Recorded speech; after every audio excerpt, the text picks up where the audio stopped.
everyday Shefali, and I would say like, आज भी इतना अच्छा actor नहीं है. I got to be part of a film which is a show.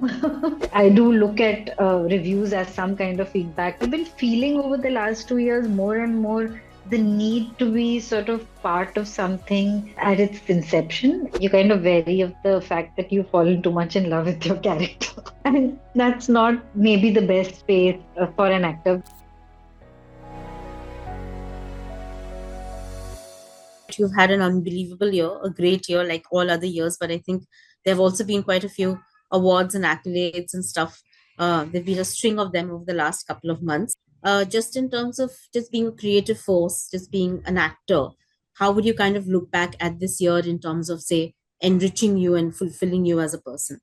I mean, it's been a chaotic year in many ways because things are up and down in the industry. So there were things which I thought I was going to do this year, which didn't eventually happen, and things that I didn't think that I was going to do happened.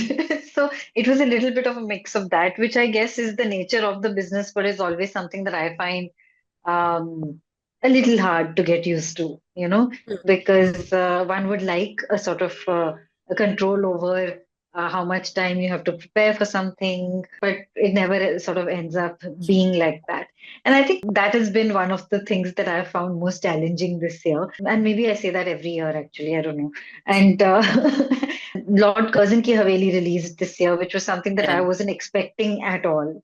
And I was pleased that somebody was ready to back an indie and to get it released theatrically. The releases for indie films are always very small, and one has sort of gotten uh, used to that in spite of the initial promise of the streaming services, which I thought was the answer to the distribution for an indie film.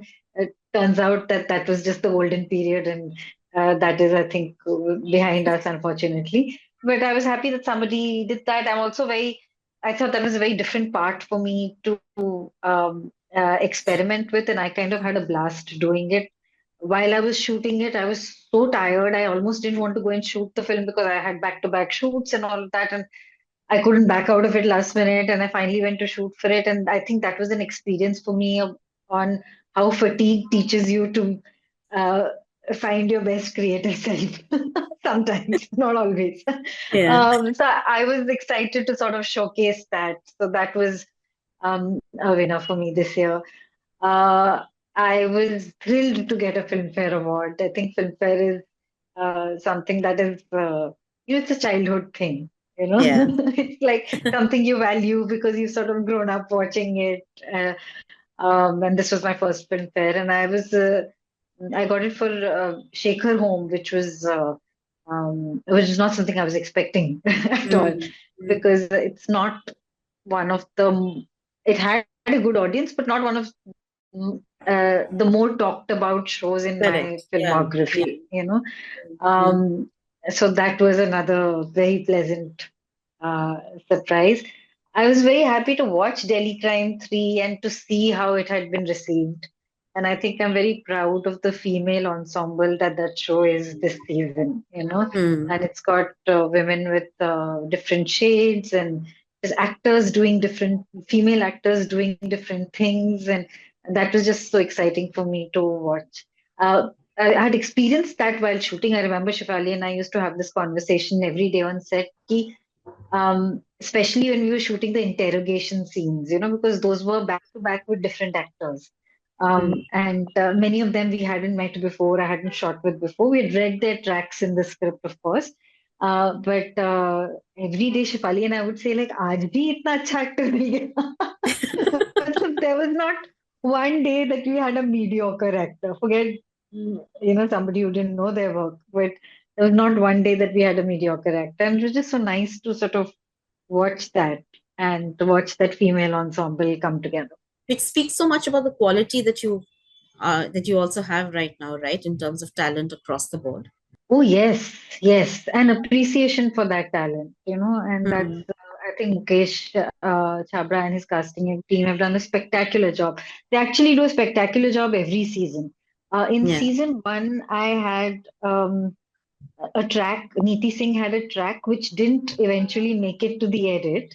Oh. But I saw it at Sundance where The show had premiered before its release on Netflix in India in 2019. We Hmm. had premiered in Jan 2019 at Sundance. And I remember Richie told me, I'm sorry to tell you this, but this is the last time you've seen these scenes. I said, what do you mean? He's like, no, we've decided to edit out these scenes, and those were scenes with me and my parents, Niti and her parents, which Hmm. were Oh. which were really good scenes because the toughest roles to cast are, very often these parent roles, which have only two scenes, but they mean a lot to sort of make the story of a character. Hmm. And Hmm. it's very difficult to find good actors for that. And even those two actors were so good. So Mukesh had done a spectacular job of, casting those parts.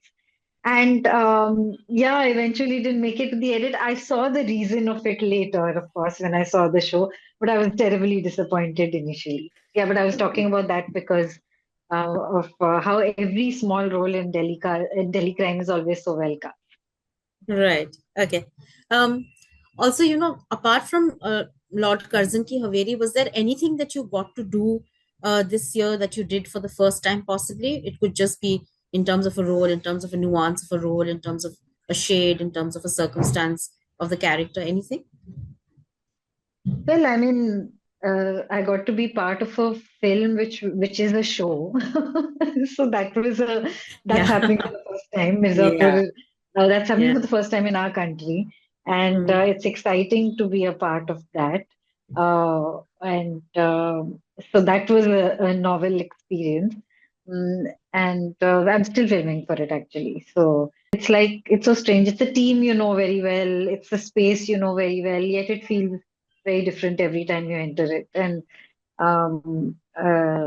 the film is like suddenly we have so much more time, to shoot because we're not running in between scenes like we do when we're shooting uh, for the series, which is like mm, running into your van, change a sari, come out, do a scene. Before you've had sort of time to absorb what you did or didn't do or wanted to do or all of that, you're thrown into the next scene.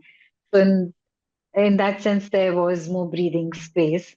Uh, mm, yeah, but also this time I felt a nervousness that I've not felt before. And I guess because you've spoken so much about the part and you've received so much feedback for it. And it's just, I think, at one point earlier in my career, I used to think it's absolutely criminal to speak about your work. And these days, I feel like sometimes I only do that. and and that's something that I feel very unsettled by always, that when you have to revisit a character after there's so much been said by you and by other people about the part, so it's kind of difficult to sort of disassociate from that, and I don't think you can entirely. So at one level it's best to therefore accept it and say that this is the reality. We have done mm, 3 seasons, we've done promotions for 3 seasons. We've spoken about the role, about the part, about who I think she is or who she isn't, how she's different from me, etc., etc. And maybe you just have to accept that and move with it. That's something that I found challenging this time. right. Right. But what's interesting is what you mentioned is that, when you get into a character that you've already played before and there is public opinion about it, you yourself have spoken about it, you know how the character has been accepted across 3 seasons. And there is, of course, there is, uh, there are the critics, the organized critics, the not so organized critics, the self styled critics, and even the audience. Does that weigh on you when you kind of, going to play a character that you've played before? Does that kind of influence you in any way? It didn't up until now, but this time it did, I have to admit. So this time it did, and I was because I think it's been too long, you know. Mm, And earlier, I used to watch all these shows, often American shows, which had multiple seasons. And one season, you would find that they had, the character you loved the most wasn't around anymore. And then I mm. would sort of Google and check what happened, and I realized that they didn't want to do subsequent seasons. And I was like, how strange is that? Why would anybody not want to do a subsequent season of a show which is so successful? I mean, that's really stupid. But now I kind of understand. why there could be reasons why people would not, beyond a point. And those were after 6, 7 seasons, you know. Yeah, yeah. So yeah, it is a tricky zone, What is frankly. your relationship with film criticism, so to speak, and with critics been like over the years?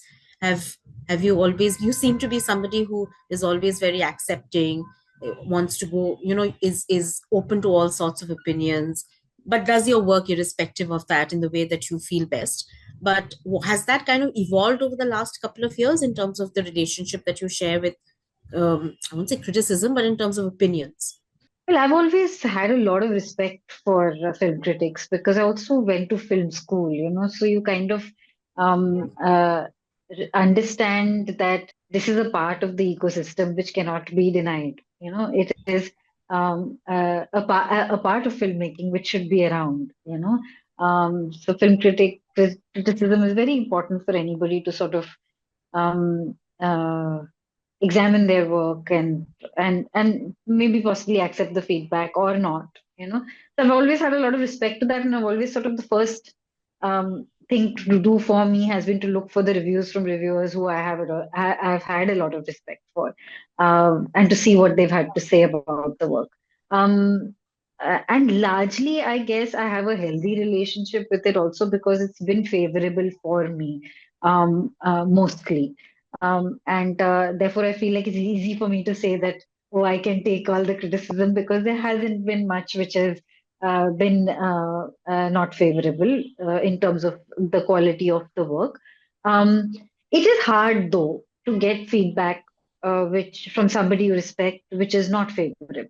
Mm. And Hmm. that's Hmm. something but that's the kind of feedback that I kind of uh, I really crave and look forward to, and I don't find that often because I really feel that the spaces in which you can have genuine conversation about a piece of work is very limited. Hmm. Yeah. And Hmm. amongst the people who you respect, either you don't meet them too often and who are sort of candid enough with you to sort of give you, or they haven't watched the work because most are very Hmm. busy actors or things like that. So spaces where there can be genuine feedback on your work are very, very limited, and I sort of still crave that. I really desire a space where I can have a conversation with people who are a part of the same business, where we can say, "Hey, I didn't like that about your show; it didn't work." Yeah, I like that about your shirt work. You were damn good in that scene, but you could have worked this around Ah. differently. Hmm. Those conversations are gold, and they almost never happen. So I think that I do look at reviews as some kind of feedback because there is, in the absence of this kind of feedback from peers. I think that's one thing that I really look forward to, and I think it's a very important part of the ecosystem. I've never had, um, and I do feel that reviewers are gentle on performers. You know, uh, Hmm. I feel that the criticism of performance is something that I would like to see or read more about. It's generally about the project, and all that is very lovely also because it's Hmm. to get another person's perspective and just how it's written. Sometimes it's so written so beautifully. It's very nice to sort of have somebody articulate that about something you watched or you've worked in. Sometimes you can't find the words to describe a particular feeling of a project that you worked on, and you read something that somebody else has written, and you're like, oh wow, they really described this very beautifully. Hmm. Hmm. But I think the feedback on performance is always lesser than I want. Yeah, but then critics are also accused of the other thing, that you concentrate sometimes too much on the actors and don't look at the technical aspects and don't mention too much about the DOPs and the other technical aspects. So it's, I think, like it's a bit of a catch-22 situation for everyone. Oh, has that been the criticism? I've never felt that. Sometimes, yeah, sometimes, yeah. Oh, okay. I've never felt that while reading reviews. I feel like they'll say, "Oh, this one was great" and all of that, but I don't know. I don't get to know more than that. If everybody is a reviewer, then you stop valuing the ones that you did value. Hmm. Hmm. And I think that's the nature of the world these days because there used to be these four things that you wanted to do. There used to be these four things that you wanted to watch. There used to be these three people who you respected and loved for one thing, but now you have many of everything. So, the nothing stands out. Everything is sort of in a sea of chaos or confusion or plenty, however you would like to Yeah. look at it. Yeah. So that's not my preferred style of the world, I would say, if anybody's asking. But and therefore, I feel always that the uniqueness or the speciality of something is sort of diluted because there are too many people doing the same thing, and therefore, the ones that are good or revered are no longer special because Hmm. it's just Hmm. in in a mix of other things, and I feel the loss of that in everything. Mm. But I Hmm. also feel in one sense that maybe this is a more democratic sort of situation where everybody has the space to express themselves. Like the Yeah, nuances and the more deep yeah, analysis of yeah, it is what you're saying, right?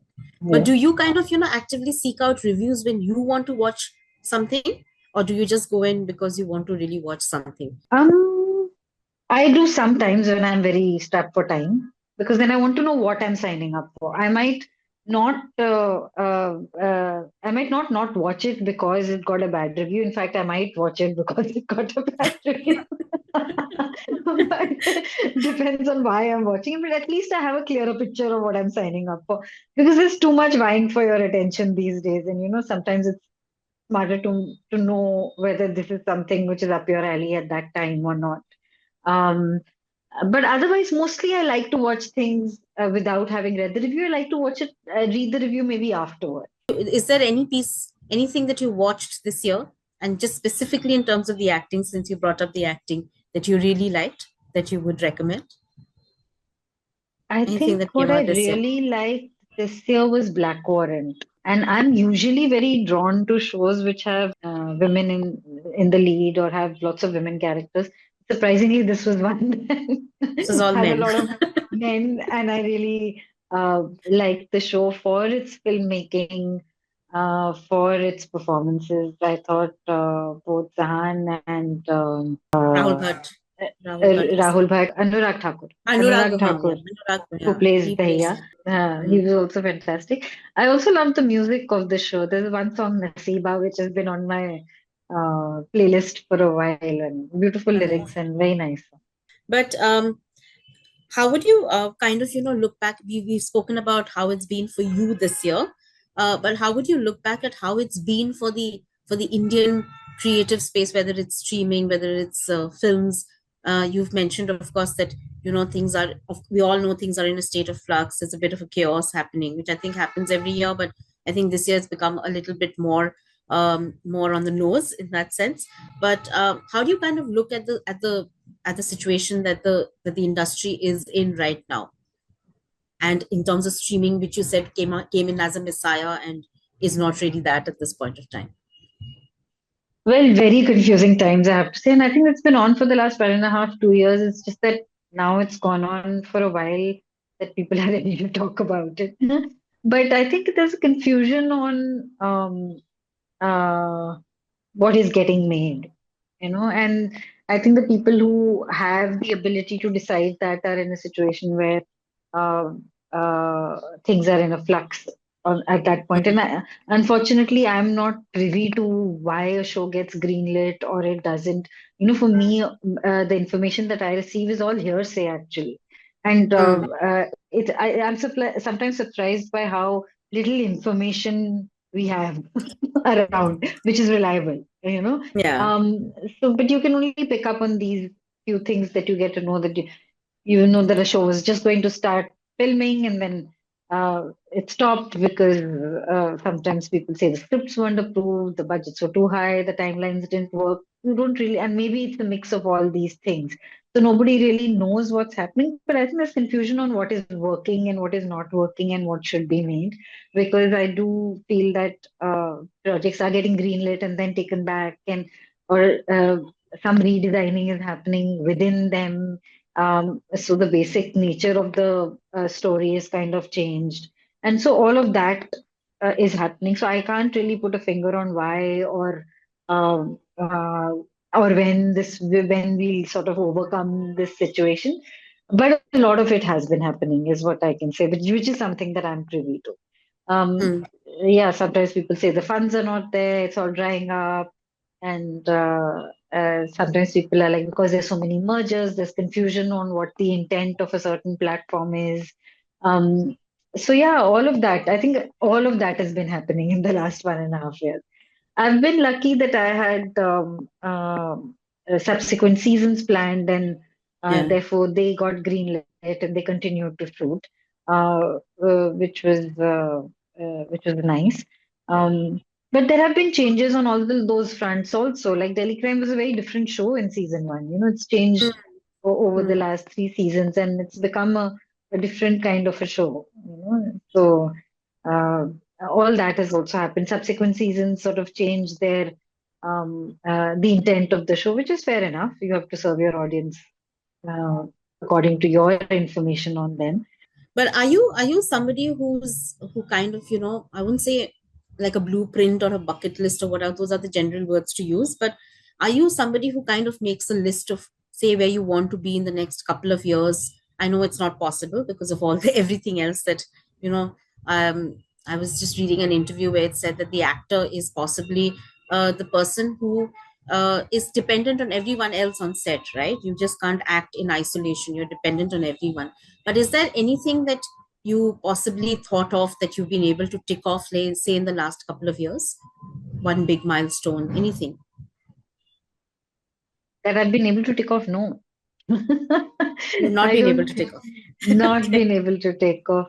But Okay. I think what like you rightly said, like I've been feeling over the last 2 years more and more the need to be sort of part of something um, uh, at its inception and sort of be creatively involved in it from the beginning. Because, like you said, actors are dependent on Mm, what comes to them, and when by the time it comes to us, it's kind of sort of set in many ways. And I had always enjoyed working around that because I felt that here's somebody who's brought something that they think works, and even if I might not agree with it in its entirety, there is room for me to sort of bring my detailing in and work backwards from what is provided to me, and make it my own. And I think that's a very interesting challenge to have as an actor.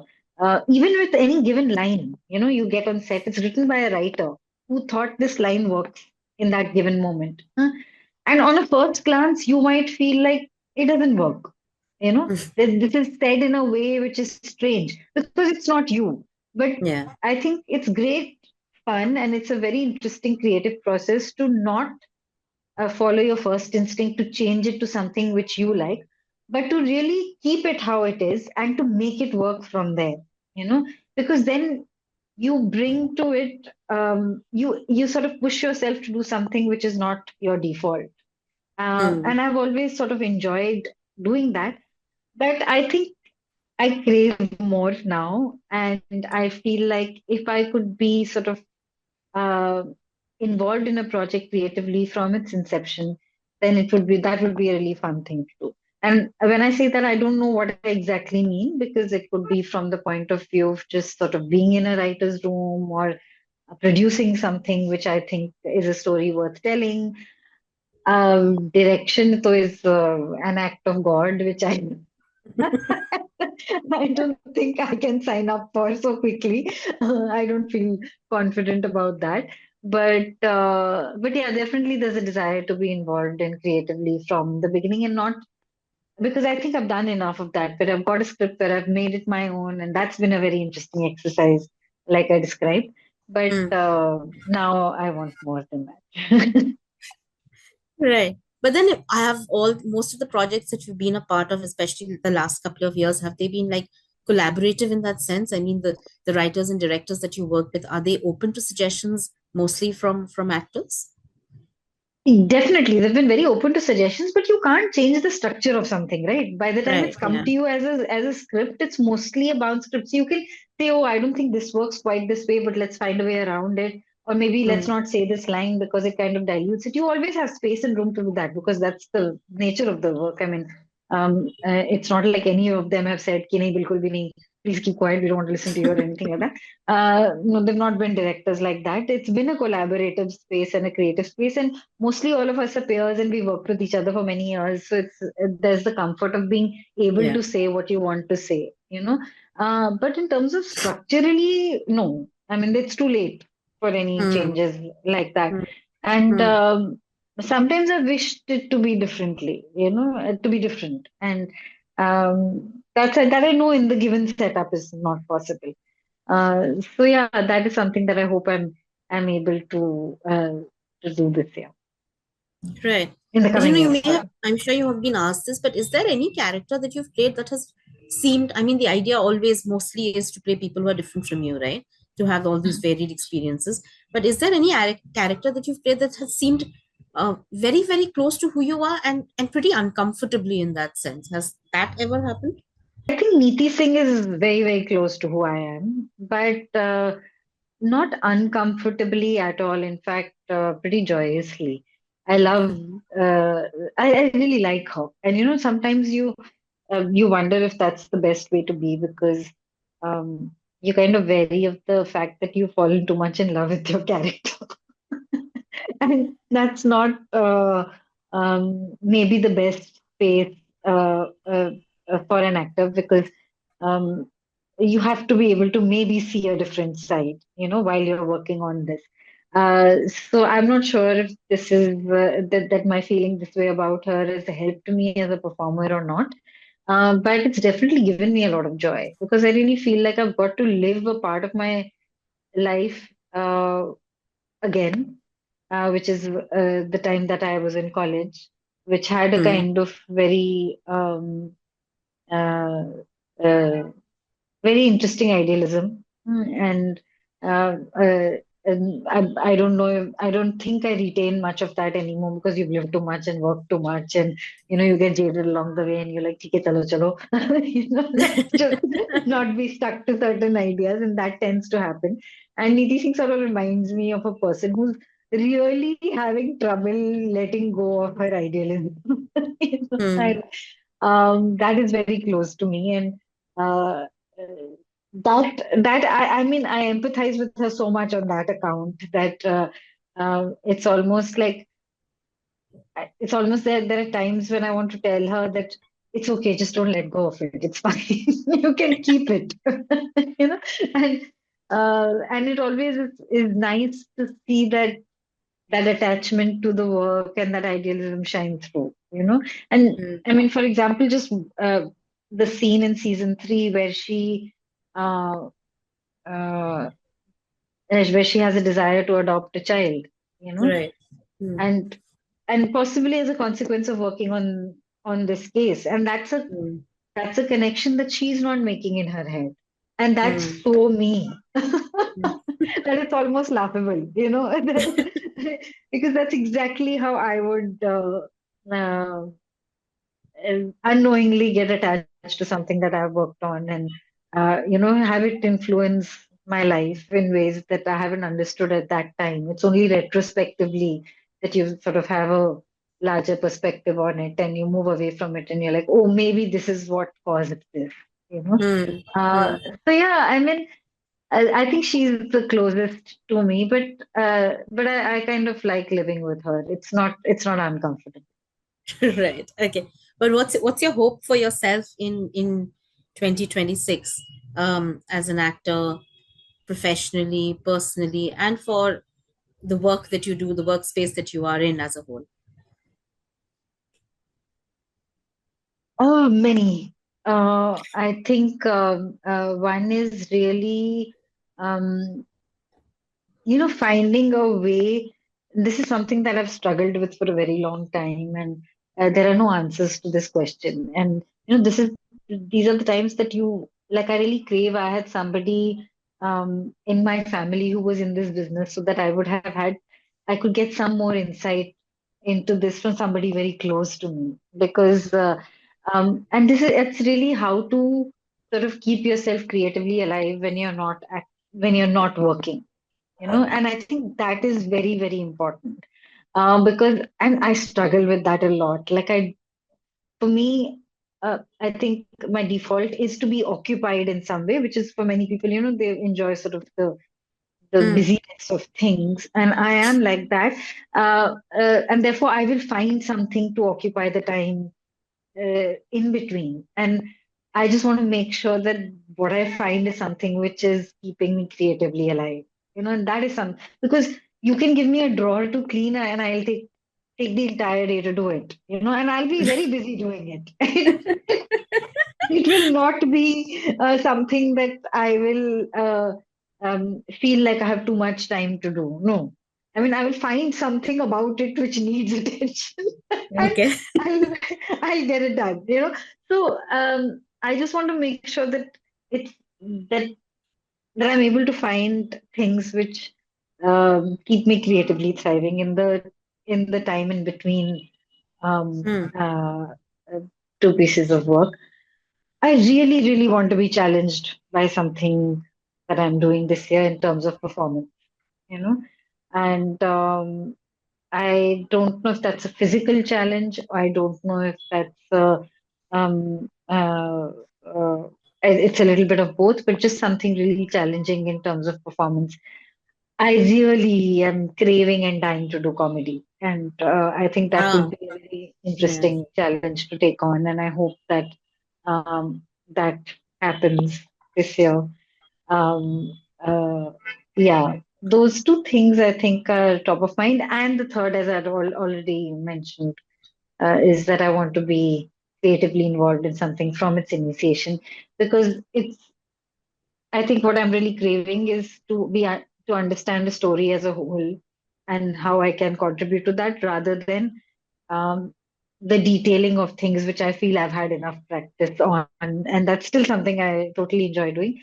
But how to see a larger picture and how to Mm. make that work, is something that I think I'm interested Right. As you mentioned that you kind of look for ways to keep yourself creatively aligned, your occupied during your projects or before between your projects. I remember a couple of years ago when I think we had initially started speaking, you would tell me that you would take up like course. I think now you don't have the time for it, but courses in between, which could be something as diverse as say pottery making or like even I don't remember what exactly you said, but maybe very very different kind of courses that could probably not contribute or not contribute to your skill set as an actor. Is that something that you still have the time or the inclination to do now? time. I don't know, inclination, yes. Like I'm always craving to do that. And every time I go on holiday, I'm reminded of that, and I come back with a whole list of things that I want to do. then, then I don't know where the time goes. But yeah, you're right. I always like to do that. Urdu was something that I had started learning before I had signed on to Manto, and then miraculously Manto happened, and that sort of skill found its way into the work. But mostly the stuff that I've learned has been uh, uh, initiated because of a work situation, but I've sort of tried to continue it later. For example, I played a volleyball coach in a show which unfortunately hasn't seen the light of day. But Oh. yeah, so I learned how to play volleyball and then I sort of continued it for a bit after I finished filming for the show, and then life took over and I couldn't. There's a film I'd done, Little Thomas, in which there are, I think, entirely about uh, three pieces of 10 seconds long each in the entire film in which I play the piano. But Mm. I wanted to learn how to play the piano for that. Uh, Only because I thought it was important. I don't know why. And the director was also from the Film Institute, so we are all from film school. So we wanted to correctly. So he was very on board, and the producer was very cooperative as well. And so I learned how to play the piano for 3 months, and then I continued after I finished filming. And this is the thing about doing the work that we do. It's so exciting because you think that you're doing something for something else. Like I just thought I wanted to get the piano playing right technically because I wanted to do it myself, um, and that was the intent with which I went to learn how to play the piano. But I think just playing the piano gave me for me, that character became about her love for music, and Mm. she lives a very mundane life, but there's this spark which she hasn't thought she should even realize, you know, or make anything of. And that became sort of my peg to her. And I hadn't expected that at all, you know. So these are the things which kind of find you. So I continued learning how to play the piano a couple of months after I finished filming, and I thought I was going to continue it for the rest of my life, like I think for everything else. But I went off to shoot something, and now my husband plays the piano because we have a piano at home. And Oh, okay. now he takes classes from my teacher, and yeah, and he's becoming pretty good at it. Oh, so he's kind of taking it forward in that sense. Yeah, but this year my plan is to do a history lesson. Oh, nice. And I've tried to do history courses. So there's this wonderful podcast called The Empire, which is Mm, hosted by William Dalrymple and Anita Anand. And it's mm, many, many episodes. And it sort of takes empires around the country and you sort of around the world, and you know they have a couple of episodes on that, and it's pretty interesting and in depth and all of that. So I decided that I'm going to keep that as my structure okay. to design a history course for myself because I really feel that you know it's that I didn't come from a background of social sciences. I studied math in college, and Mm, I really feel like I don't have as much of an understanding of the world today as I would if I really sort of studied this better. So yeah, that's my little project this year. Let's see how far it does goes. does the math come in use at any point of time? I don't know, not evidently, but I would hope that that kind of thinking and that kind of logical reasoning contributed to many things that I've done. Sign language in Tu Hai Mera Sunday is something that you learned? Yes, I did, and I actually did continue that also after so it was not a requirement of the role because I mean it was not an evident requirement of the Yeah, role yeah. because it was it was very few days of filming, but I just felt that it was something that I needed to do primarily because my co-actors were hearing impaired, and Mm. I just felt that as decency to them, I should sort of know this. So I learned it for a couple of months before we started filming, and it's very interesting to learn a new language always. Right. So this was a nice thing to do, which I did continue for a bit, but then again, now I don't think I remember it. Great. But it's always good to acquire new skill sets, even if you don't kind of continue with them. Thank you. It's always You been a pleasure. I hope you liked having this conversation.